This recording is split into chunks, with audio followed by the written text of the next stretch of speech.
আল্লাহ যদি আমার একটা ভাতিজি দেয়, ওরে সারাক্ষণ আমি আমার সাথে রাখবো। আমার কিছু ভালো লাগে না, বিষাদ লাগে, সবকিছু তিতা লাগে। তুমি আমার মামা লোকে কি করছো? আমার মামারে কি বাইরে ফেলাইছো নাকি? হ্যালো দর্শক, বদসুরত নাটকের নতুন আপডেটে আপনাদের স্বাগত।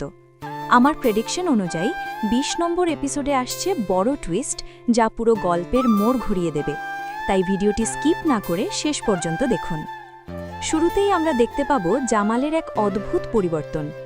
এতদিন যে জামাল তার পরিবারের কথায় অন্ধ ছিল, এবার তার চোখের পর্দা খুলতে শুরু করবে।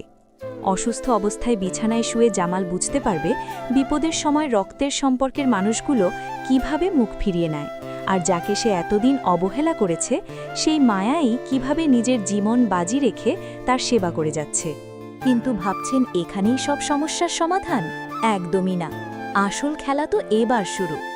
জামালকে মায়ার প্রতি দুর্বল হতে দেখে শাশুড়ি আর ননদের মাথায় আকাশ ভেঙে পড়বে। তারা বুঝতে পারবে জামাল যদি পুরোপুরি সুস্থ হয়ে যায় এবং মায়ার দলে চলে যায়, তবে এই বাড়ির সম্পত্তি এবং ক্ষমতার চাবি তাদের হাতছাড়া হয়ে যাবে। তাই ২০ নম্বর পর্বে তারা এক ভয়ঙ্কর মাস্টার প্ল্যান করবে। তারা চাইবে যে কোনো মূল্যে মায়াকে এই বাড়ি থেকে বের করে দিতে। হয়তো তারা মায়ার চরিত্র নিয়ে কোনো বড় মিথ্যা অপবাদ সাজাবে, অথবা বাইরের কোনো লোককে টাকা দিয়ে কিনে এনে মায়ার বিরুদ্ধে মিথ্যা প্রমাণ দাঁড় করানোর চেষ্টা করবে। তাদের টার্গেট একটাই, জামালের মন থেকে মায়ার জন্য তৈরি হওয়া এই নতুন বিশ্বাসকে একেবারে ভেঙে চুরমার করে দেওয়া।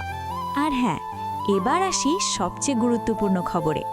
আপনারা যারা ভাবছেন এই ধামাকাদার ২০ নম্বর পর্ব কবে আসবে, আপনাদের জানিয়ে দিচ্ছি বদসুরত নাটকের ২০ নম্বর পর্ব রিলিজ হতে যাচ্ছে আগামী ৩ মার্চ ঠিক দুপুর ৩:৩০। তো বন্ধুরা, আপনাদের কি মনে হয় ২০ নম্বর পর্বে মায়া কি পারবে শাশুড়ি আর ননদের এই ভয়ঙ্কর ষড়যন্ত্রের জাল ছিঁড়ে নিজেকে প্রমাণ করতে, নাকি জামাল আবার তার পরিবারের মিথ্যা মায়াকান্নায় গলে গিয়ে মায়াকে ভুল বুঝবে? আপনাদের মূল্যবান মতামত অবশ্যই নিচে কমেন্ট করে জানাবেন। ভিডিওটি ভালো লাগলে একটি লাইক দিন এবং বন্ধুদের সাথে শেয়ার করে দিন। বদসুরত নাটকের পরবর্তী সব আপডেট সবার আগে পেতে আমাদের চ্যানেলটি সাবস্ক্রাইব করে পাশেই থাকুন। দেখা হচ্ছে খুব শীঘ্রই নতুন কোনো ভিডিওতে। ততক্ষণ পর্যন্ত ভালো থাকবেন, সুস্থ থাকবেন।